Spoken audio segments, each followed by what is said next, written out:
Hey everyone, and welcome back. This week we're diving into a topic that might seem a little bit abstract at first. Open shapes. It's a good one. From the classical conversations math map. I know some of you homeschooling parents out there, and maybe even your 7th graders, are looking at this week's material thinking, Oh, yeah, whoa, this is a big jump. definitely. We're so used to thinking about shapes in two dimensions, like the squares and circles we see on a flat piece of paper. Sure. But the world we live in is three-dimensional, and that opens up a whole new way of looking at even those basic shapes. So it's like taking what we know about two-dimensional shapes and then Yeah. well, adding another layer to it. Think about a circle drawn on a basketball. That circle is a closed shape in two dimensions, right? But on that three-dimensional basketball, it's just a part of the sphere's surface. Uh-huh. It's not enclosing a volume on its own anymore. Well, It yeah. becomes an open shape Okay. because it's part of something bigger. That's a really cool way to visualize it. Suddenly 3D shapes don't seem so intimidating. And speaking of visualizing, the math map talks about Yes. dimensions and coordinate systems and octants. Yep. Can you break those down for us? Of course, dimensions are basically the different directions we can move in. A line is one-dimensional because you can only move back and forth along it. A plane, like a flat piece of paper, is two-dimensional because you can move left, right, and up, down. Then we add depth. Uh-huh. That's our z-axis. And boom, we're in three-dimensional space where we can move forward and backward too. That makes sense. Yeah. But then there's all this talk about coordinate systems, Yes. rectangular and spherical. Why do we need two different ways to describe locations in 3D? Think of it like having different types of maps. Sometimes you need a street map with a grid system Uh-huh. that's like rectangular coordinates with your X, Y, and Z axes. Right. Each point in space gets its own unique set of coordinates, like an address. But imagine trying to describe the location of a star in the night sky Oh. using that grid system. Yeah, that would be pretty tough. For Gotcha. something like astronomy, spherical coordinates make way more sense. Okay. You use distance, the azimuthal angle, like direction on a compass, and the polar angle elevation above the horizon. It's Okay. like saying, look 50 light years away in that direction and tilt your telescope up this much. So different tools for different jobs, basically. Specifically. But I remember those formulas for converting between the two systems being Yeah.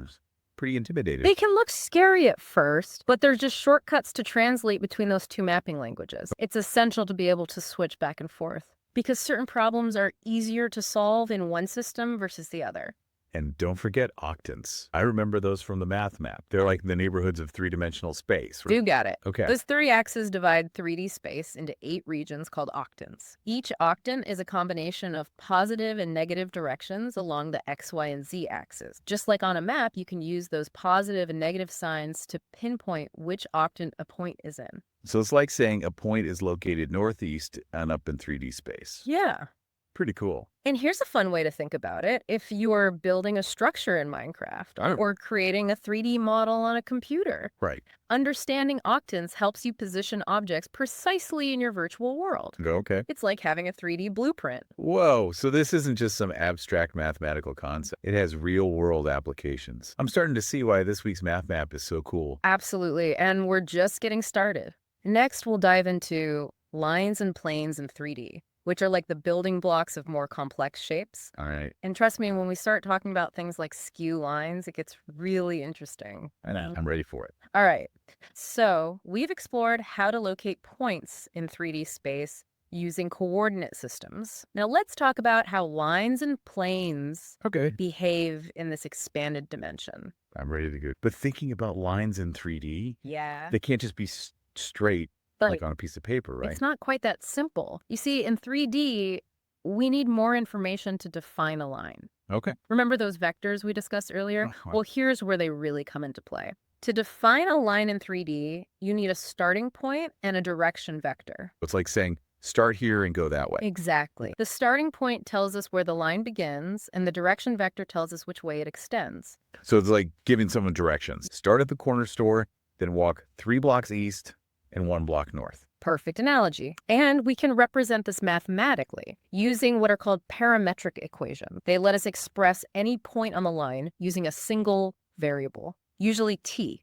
Right. Think of t like time. Okay. As time passes, you move further along the line in the direction specified by that vector. So with parametric equations, we can calculate the exact coordinates Yes. of any point on the line just by changing the value of t. That's pretty powerful. It is, and this lets us analyze the relationships between lines. We can determine if they intersect, are parallel, or even something unique to 3D. Skew. I've never heard of those before. Think about two airplanes flying at different altitudes, both heading in different directions. They might pass each other in the sky, but their paths never actually cross. Right. Those flight paths are skew lines. They're not parallel, but they never intersect. Wow, I can actually picture that. Yeah. That's way cooler than just lines on a flat piece of paper. Right. So lines in 3D can be parallel, intersecting, or skew. What about planes? Planes in 3D are a bit different. Think of a plane as an infinitely large flat surface, like a giant sheet of paper extending forever. Got it. To define a plane, you need a point on the plane and a normal vector. The normal vector is perpendicular to the plane. It basically points straight out from the surface. It tells us the orientation of the plane in space. Got it. So the normal vector is like the plane's upright direction. Exactly. And we can describe a plane mathematically with a single equation using its normal vector and a point on the plane. Okay. It's like a membership card. Right. If a point's coordinates satisfy the equation, it belongs to that plane. That makes sense. So we can figure out if points are on a plane using that equation. Yes. What about how planes relate to each other? Okay. Can they be skew like lines? Good question.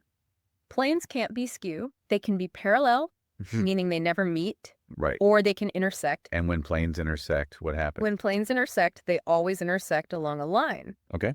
Think about the two walls in a room Right. where they meet. You have a perfectly straight line running from floor to ceiling. Okay. That's the line of intersection. So two planes can't just meet at a single point. Nope. It has to be a whole line. You got it. And guess what?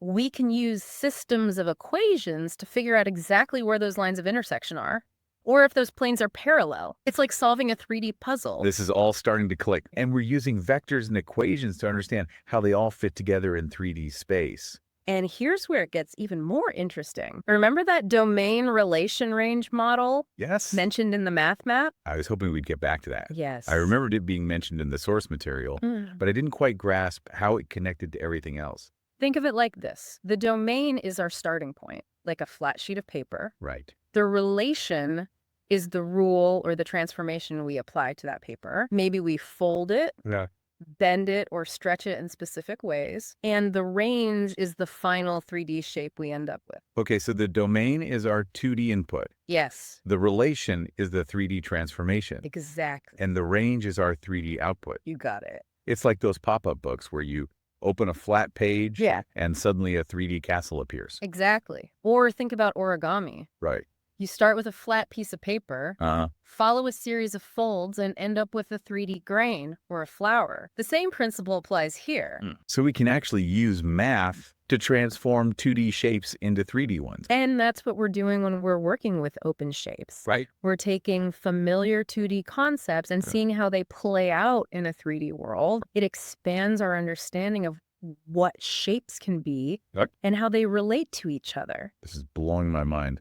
Yeah. So by studying open shapes, we're not just learning about 3D geometry, we're learning how to think in a whole new way. And that's one of the most powerful things about mathematics. It helps us see the world differently, solve problems in new ways, and appreciate the beauty of patterns and connections that might have been hidden before.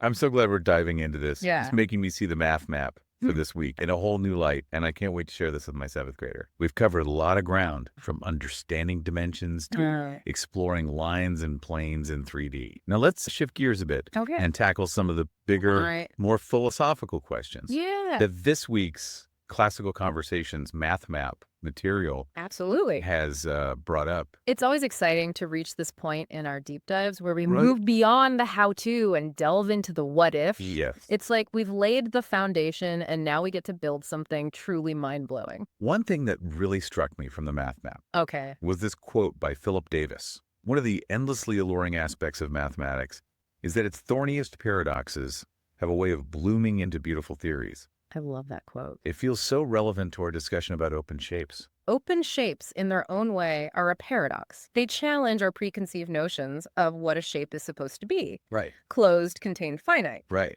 But open shapes force us to think about the possibility that a shape can be a part of something larger, extending beyond what we can immediately see or even imagine. And that something larger could even be a higher dimension, right? Been focusing on 3D space, but the math map hints at the existence of even more dimensions beyond that. It's like there's a whole universe of shapes out there that we can't even begin to comprehend. From a mathematical perspective, there's no limit to the number of dimensions we can conceptualize. Of course, visualizing anything beyond 3 dimensions is incredibly challenging for us as humans. We're wired to experience the world in 3 dimensions, but it doesn't mean those higher dimensions don't exist mathematically or that we can't explore them through equations and abstract thinking. So even though we can't picture, say, a 4-dimensional cube, Right. we can still use math to understand its properties and how it might relate to other shapes. That's a fundamental idea in mathematics. Okay. We can use logic and abstract reasoning to explore concepts that go beyond our senses. It's like using a powerful telescope to see distant galaxies we could never reach with a spaceship. This is making my head spin, but in a good way. And remember, this isn't just theoretical. Understanding higher dimensions has real-world applications in fields like physics, computer science, and even art. Some artists use mathematical concepts to create works that play with our perceptions of space and dimension. I never thought about it that way. It's like math is the secret language behind so much of the beauty and complexity we see in the world around us. It's about expanding our minds, embracing challenges, and appreciating the beauty of mathematical exploration. Well said. Thanks for joining us on this deep dive into open shapes. We hope you've enjoyed the journey as much as we have. And remember, as you tackle this week's math map with your students, don't be afraid to embrace the challenge. Ask questions and let your curiosity be your guide. Who knows what amazing discoveries you might make together. Until next time, happy exploring.